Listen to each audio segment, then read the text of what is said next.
यदा यदा हि धर्मस्य ग्लानिर्भवति भारत अभ्युत्थानधर्मस्य तदात्मानं सृजाम्यहम् परित्राणाय साधूनां विनाशाय च दुष्कृतां धर्म संस्थापनार्थाय संभवामि युगे युगे।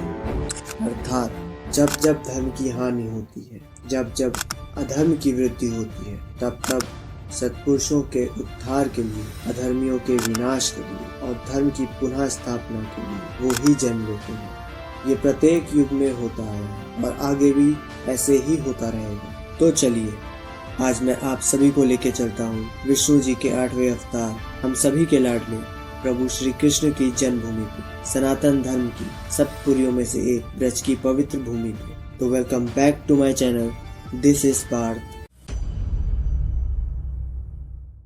वृंदावन में एंटर करते ही सबसे पहली जो चीज नोटिस होती है, हर जगह सिर्फ एक ही आवाज, राधे राधे। यहाँ लोग हेलो नहीं बोलते, यहाँ लोग साइड हटने के लिए हॉर्न नहीं बजाते, यहाँ हर जगह एक ही नाम लिया जाता है, राधे राधे। और धीरे धीरे आप भी हेलो हाय बोलना भूल जाते हो। सुबह सुबह मैं प्रेमानंद महाराज जी के दर्शन के लिए गया। भीड़ बहुत थी, पर न जाने एक सुकून की अनुभूति हो रही थी। हम लोग ऐसे बैठे हैं, नहीं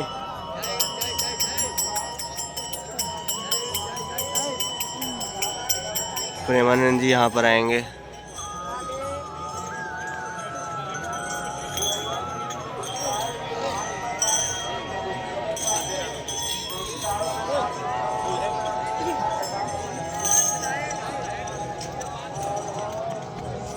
छः 20 हो रहा है,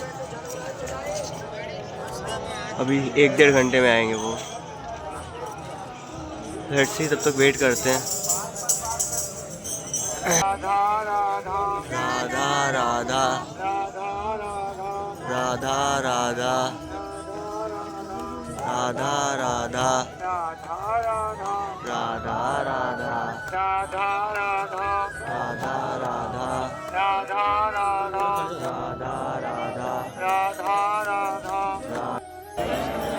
प्रभु खड़े होने के लिए यहाँ पे कोई भी स्थान नहीं है। प्रभु आप लोग को बैठ के पूज्य महाराज जी का दर्शन करना होगा। बैठिए प्रभु।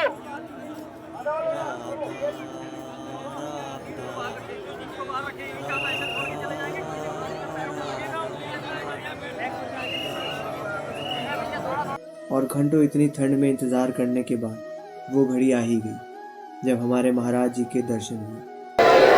राधे राधे।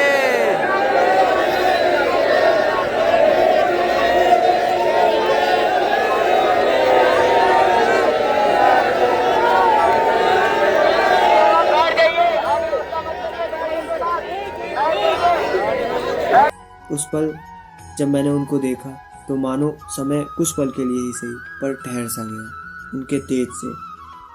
जैसे मैंने आज तक लोगों से सिर्फ सुना था, आज मैं उसको महसूस कर रहा हूँ। प्रेमानंद महाराज जी के दर्शन के बाद मैं सीधा यमुना घाट चला गया।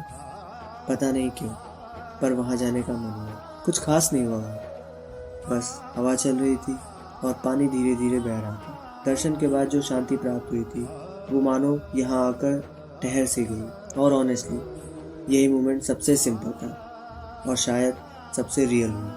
फिर मैं निधि बन गया। बचपन से इस जगह के बारे में स्टोरी सुनी है कि यहाँ कुछ अलग है, कुछ ऐसा जो हमारी समझ से थोड़ा बाहर है। पर जैसे ही अंदर एंट्री की, पहला एक्सपीरियंस शांति नहीं, भीड़ थी।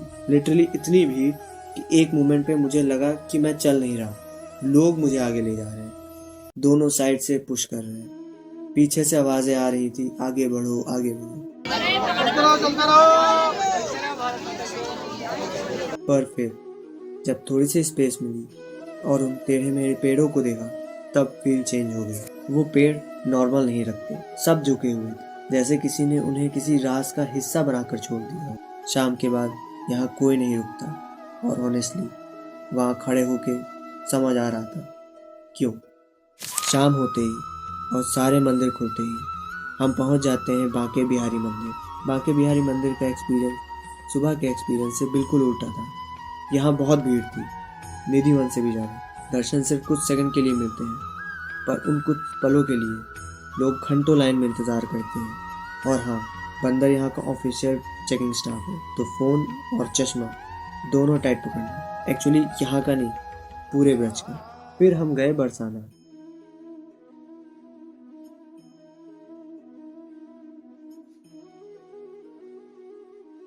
सच बोलूं तो बरसाना नाम से ही एक्साइटमेंट हो जाती है। जैसे ही एंट्री हुई ना, वो छोटी सी गलियां, रंग बिरंगी दीवारें और हर दूसरी शॉप पर राधे राधे लिखा हुआ है। राधा रानी का मंदिर तक पहुंचने के लिए जो सीढ़ियां चढ़नी पड़ती हैं वो मजाक नहीं है। बीच में 2-3 बार रुकना पड़ा, सांस फूल रही थी, पर ऊपर देखते ही मोटिवेशन आ जाता था। जितना ऊपर जाते गए, नीचे पूरा बरसाना छोटा सा दिखने लगा। हवा थोड़ी तेज और ऑनेस्टली वहाँ खड़े होके एक अलग सा ही सुकून फील हो रहा था। कीर्ति मंदिर अनफॉर्चुनेटली बंद था। थोड़ा बुरा लगा क्योंकि मन बहुत था वहाँ जाने का, पर फिर सोचा शायद हर चीज़ मिलनी ज़रूरी नहीं होती। राधा रानी के दर्शन हुए और उस मोमेंट में बस साइलेंस था, ना फ़ोन ना बात, बस 2-3 सेकंड का वो मोमेंट। तब रियलाइज़ हुआ कभी कभी जगह नहीं, एफर्ट्स याद रहते हैं। वो सीढ़ियाँ, वो सांस का फूलना और फिर वो दर्शन, शायद इसी प्रोसेस का नाम यात्रा है।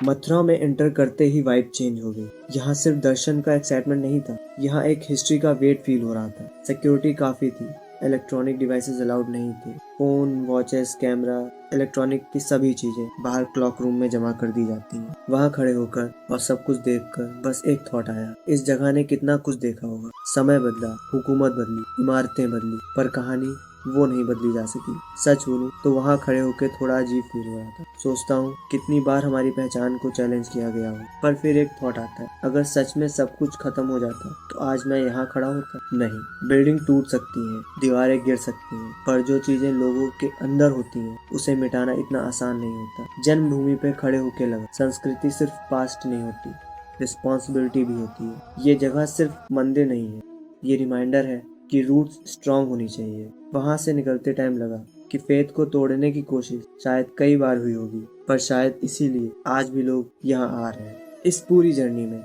अलग अलग चीजें फील की। वृंदावन ने स्लो होना सिखाया, प्रेमानंद जी ने शांत रहना सिखाया, यमुना घाट ने रुकना सिखाया और जन्मभूमि ने याद दिलाया कि हिस्ट्री सिर्फ किताबों में नहीं होती। इमारतें बदली जा सकती हैं, वक्त बदल सकता है, पर अगर आस्था जिंदा हो तो कहानी चलती रहती है। शायद यही सीख थी इस ट्रिप की, शांति बाहर कम, अंदर ज्यादा ढूंढनी पड़ती है। राधे राधे।